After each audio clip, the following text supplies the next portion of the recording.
Good morning, guys. We will cook sopapilla, the easy cheesecake. Okay. So first, we do the base. We will just use this dough sheets. Okay. Na gawin natin ay ilalatag natin tong sheets. Okay. Ilatag niyo yung sheets dito sa ating pan. Nalatag ko na. Set aside natin yan. Okay, we have 2 blocks, 16 ounce of cream cheese. Let's add 3/4 cup of sugar. Got 1 egg.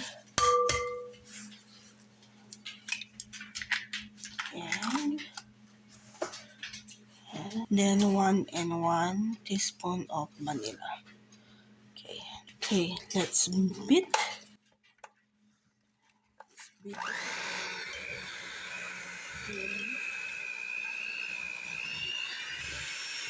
Ayan na, medyo cream na siya.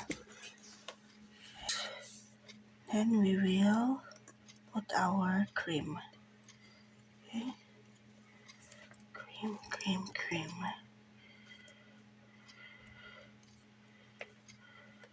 And cream cheese.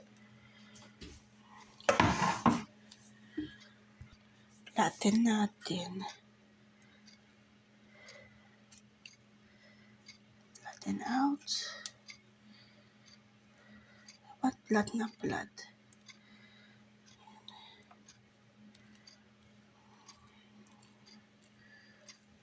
Just use the knife. Ilalagay naman natin tong on top. Okay? On top of the thing. So, ito yung isang sheet. Ipapatong natin sa ibabaw. Pinapalapad ko lang, guys, kasi ayaw lumapad. So, ayun nyo ako, ha? Abangan nyo ako. Okay, ayan na, guys. Okay, what we're gonna do is add some melted butter.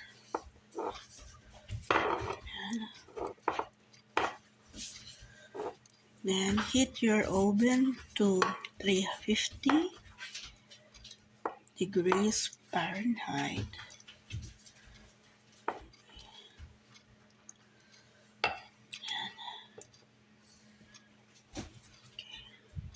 And then our cinnamon sugar. Okay, let's sprinkle it on top. Ayan. Okay, let's bake for 30 minutes to an hour. See? Okay, we'll be back. Okay, here's our cheesecake. We'll try later.